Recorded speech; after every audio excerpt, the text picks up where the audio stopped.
Hello दोस्तों, आज मैं आप सबके लिए मैनेजमेंट यानी प्रबंधन का दूसरा चैप्टर संप्रेषण लेकर आई हूँ। इसमें हम यह जानेंगे कि संप्रेषण का अर्थ क्या होता है, संप्रेषण का महत्व क्या है, संचार की विशेषताएं क्या है और इसकी मुख्य परिभाषा क्या है। तो सबसे पहले हम आपसे यह कहना चाहेंगे कि महिला पर्यवेक्षक की तैयारी सब कोई मन लगाकर कीजिए। अगर यह नौकरी लग जाती है तो सबसे अच्छी बात है, वरना पता ही है कि महिलाएं हों या लड़कियां हों या घर या किसी भी घर की बहुएं हों, काम करने के टाइम में यही लगता है कि कहीं हमारी पूरी ज़िंदगी इसी घरेलू कामों में उलझ के ना रह जाए। बस यही खाना बनाओ, बर्तन धो, किचन साफ़ करो, झाड़ू पोछा करते रहो, कहीं इसी में हमारी लाइफ ना निकल जाए। तो उस टाइम मन काफ़ी चिड़चिड़ापन में हो जाता है, ये लगने लगता है कि हम इसी में उलझ के ना रह जाए। फिर उस टाइम हम यह सोचने लगते हैं कि काश हम भी कोई नौकरी करते, हम भी कहीं बाहर जाते तो हमें यह घरेलू कामों में उलझ के ना रहना पड़ता।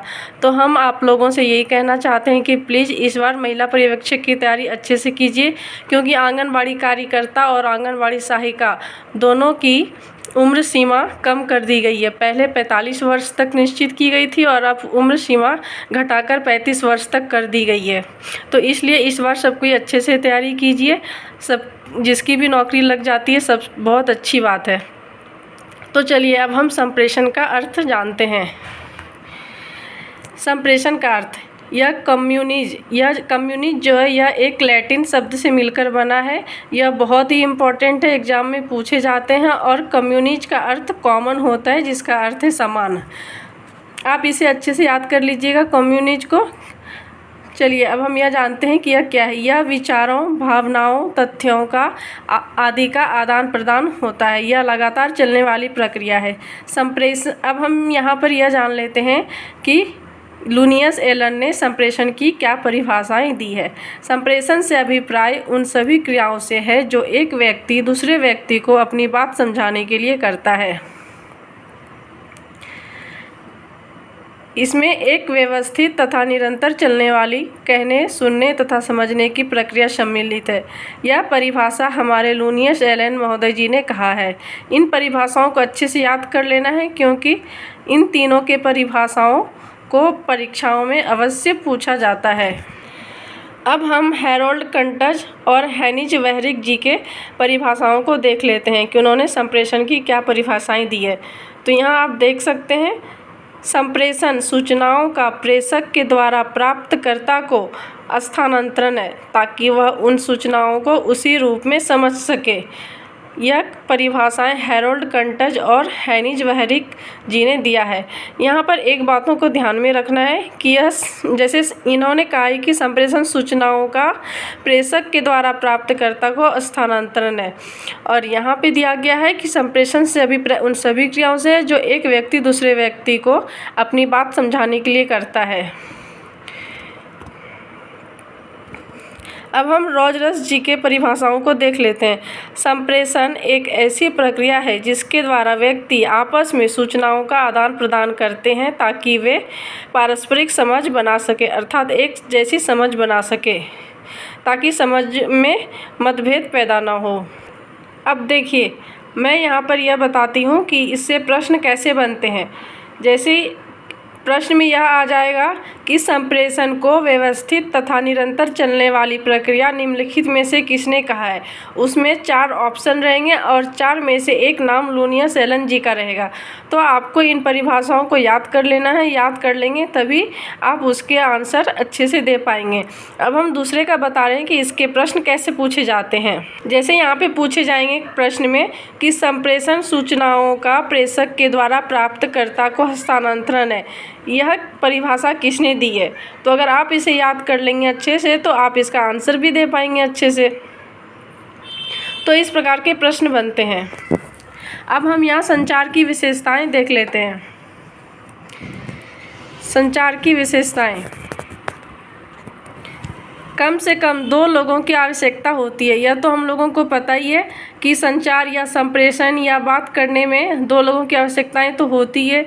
अब कोई दीवार से या जानवरों से तो बात करेगा नहीं, इंसान ही इंसान से बात करेगा, तभी वह एक दूसरे की बातों को समझेगा। इसमें 2 तरफा संप्रेषण होता है, अर्थात 2 तरफा संप्रेषण का अर्थ होता है अगर हम आपसे कुछ बोल रहे हैं तो आप उसका उत्तर दे रहे हैं। यह अर्थ, इसका 2 तरफा संप्रेषण का यही अर्थ हुआ। यह व्यापक होता है। व्यापक का अर्थ हो गया यह हर स्तर पर उच्च, मध्य, निम्न होता है, सभी विभागों में यह कार्य करता है। और चौथा होगा यह सतत चलने वाली प्रक्रिया है। आइए दोस्तों, अब हम संप्रेषण के महत्व के बारे में कुछ जानकारियाँ प्राप्त करते हैं कि संप्रेषण के क्या क्या महत्व हैं। समन्वय के आधार के रूप में कार्य करता है। यह संचार अलग अलग विभागों में समन्वय स्थापित करता है, जिससे आपस में लोगों के बीच में आपसी समझ पैदा हो सके और वो किसी तरह से कोई विवाद खड़ा ना करे। उद्यम के निर्विघ्न चलने में सहायता करती है। यह व्यवसाय को किसी भी कठिन परिस्थिति में से उबारने हेतु संचार की आवश्यकता होती है। किसी भी समस्याओं को आपस में बातचीत करके ही सुलझाया जा सकता है।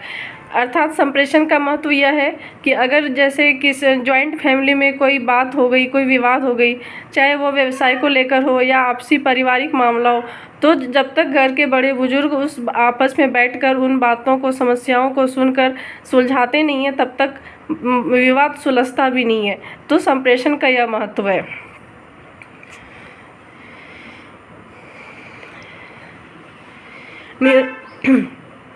निर्णय लेने की क्षमता के आधार के रूप में कार्य करती है। संचार एक आधार प्रदान करता है निर्णय लेने की क्षमता के लिए। यह, इसका चौथा महत्व देख लेते हैं। प्रबंधक की कुशलता को बढ़ाता है। यह अधीनस्थों में कुशलता को बढ़ाता है तथा अधिक से अधिक कार्य करने हेतु अभिप्रेरित करता है। 5वें महत्व को देख लेते हैं। सहयोग और औद्योगिक शांति को बढ़ावा देता है। यह विवादों एवं समस्याओं का हल करता है। 6ठे महत्व को देख लें। संचार प्रभावी नेतृत्व स्थापित करता है। आइए दोस्तों, तो अब हम यहाँ पर सबसे महत्वपूर्ण बातों को जानते हैं। संचार के 7 C क्या क्या होते हैं। यह परीक्षा में पूछे जाने वाले प्रश्न हैं। देखिए, मैंने यहाँ पर लिख भी दिया है, तो इसे आप अच्छे से पढ़कर जाएं, अच्छे से याद कर ले। देखिए, संचार के 7 C कौन कौन से हैं, पहले मैं बता देती हूँ। क्लियर यानी स्पष्ट, कर्टसी यानी शिष्टाचार, कंप्लीटनेस यानी पूर्णता, कंसिडरेशन प्रतिफल, कॉन्सिसनेस संक्षिप्त, कॉन्क्रीटनेस स्थूलता, करेक्ट सही। तो चलिए अब हम इसके बारे में जानकारी प्राप्त कर लेते हैं। क्लियर स्पष्ट, अर्थात एक एक शब्द जो हम बोलते हैं उसे स्पष्ट रूप से बोलना चाहिए। अर्थात उन बातों को बोलने के पीछे हमारी भावनाएं क्या है। कहीं हम उसे गलत दृष्टिकोण से, गलत भावनाओं से तो नहीं बोल रहे हैं ताकि किसी का दिल ना दुखे। इसमें कोई मिलावट नहीं होनी चाहिए, जिससे सामने वाले व्यक्ति को अच्छे से समझ में आ जाए। कर्टसी यानी शिष्टाचार, अपनी बातों को शिष्टाचार से किसी के सामने रखें। दूसरों से जब हम बात करें तो हमारी वाणी में उनके प्रति सम्मानजनक शब्द या वाक्य होने चाहिए। शिष्टाचार का अर्थ हो गया कि हम जब हम बड़ों को कुछ बातें कहते हैं या बोलते हैं तो उनसे बिल्कुल ही सम्मानजनक बातें करनी चाहिए। अब हम किसी को रे, इधर आओ, कहाँ जा रहा है, तू तो उधर गया था, ऐसे वैसे करके बोलेंगे तो वो शिष्टाचार तो नहीं हुआ। कंप्लीटनेस पूर्णता, संचार पूर्ण होनी चाहिए जिससे पूरी बातें उसे समझ में आ जाए। अर्थात आधी अधूरी बातें ना तो खुद करनी चाहिए और ना दूसरों को बातें बतानी चाहिए। पूर्णता का अर्थ यह हुआ कि अब हम जैसे किसी को बोल रहे हैं कि आप यहाँ पर आ जाना, मैंने उनसे कहा कि यहाँ पर आ जाना। अब सामने वाला यह तो नहीं समझ पाया कि मैंने उनसे कहाँ आने को बोला, कितने बजे आने को बोला। इसलिए अगर मैं उनसे कहती कि 5 बजे इस गार्डन में मिलना है, तो वह सामने वाला अच्छे से समझ जाता कि 5 बजे आना है और इस गार्डन में आना है। इसलिए बातों को पूर्णता से बोलनी चाहिए, अर्थात पूरी बात बतानी चाहिए। कंसिडरेशन प्रतिफल, जो लोगों से प्रभावी संचार की एवं कुशल संचार की उम्मीद करते हैं वैसा ही संचार स्वयं को भी करना चाहिए। अर्थात जब हम यह चाहते हैं कि सामने वाले लोग भी हमें इज्जत दें तो हमें भी उनको इज्जत देनी चाहिए। अर्थात जब हम यह चाहते हैं कि सामने वाले लोग हमसे अच्छे तरीके से बात करें या अच्छे वाक्य का प्रयोग करें तो उसके लिए सबसे पहले हमें भी उसके लिए अच्छे वाक्यों का प्रयोग करना पड़ेगा। कॉन्सिसनेस, संक्षिप्ति, संचार संक्षिप्त होना चाहिए।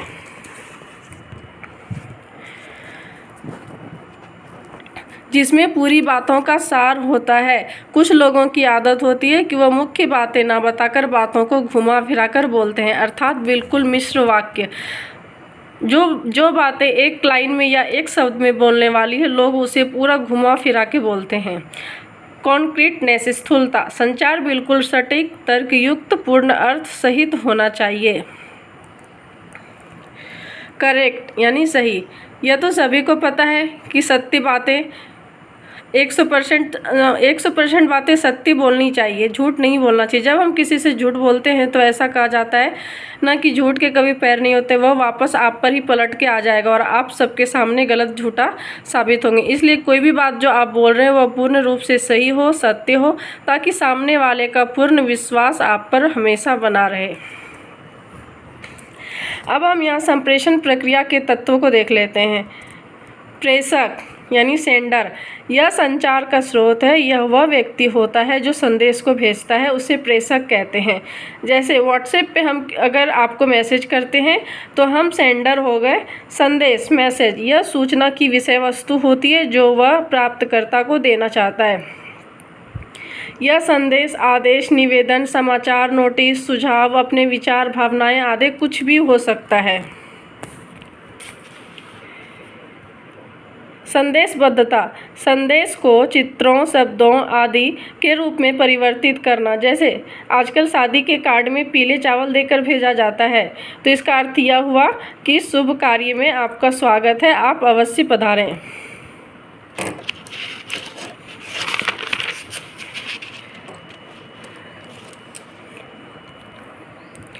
जिससे प्राप्तकर्ता आसानी से समझ जाए उनके विचारों को।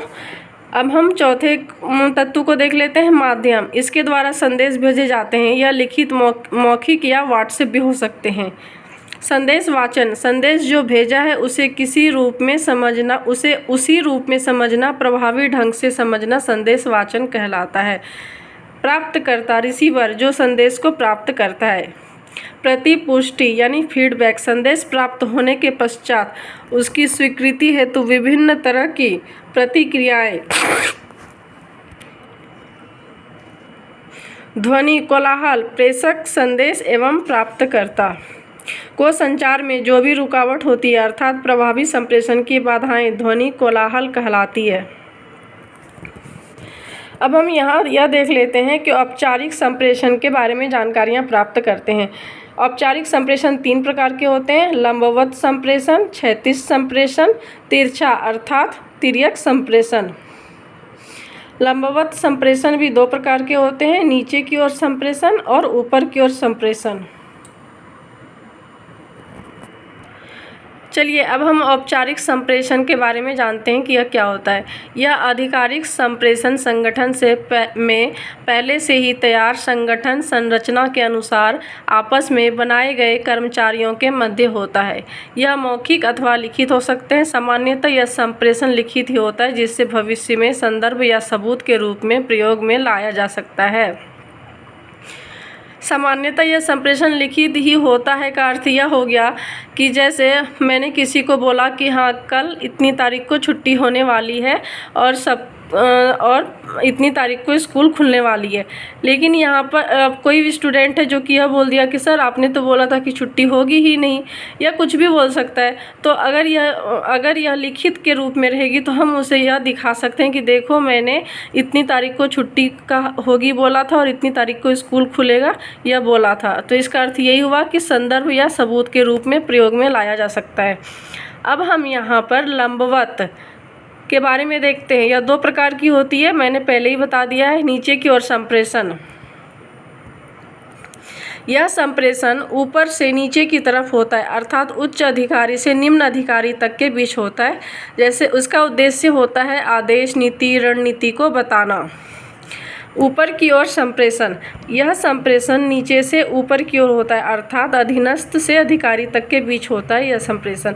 इसका उद्देश्य यह होता है कि समस्या को बताना, कार्य का लेखा जोखा देना इत्यादि। मैं आशा करती हूँ कि आप लोगों को मेरा यह नोट्स पसंद आया होगा।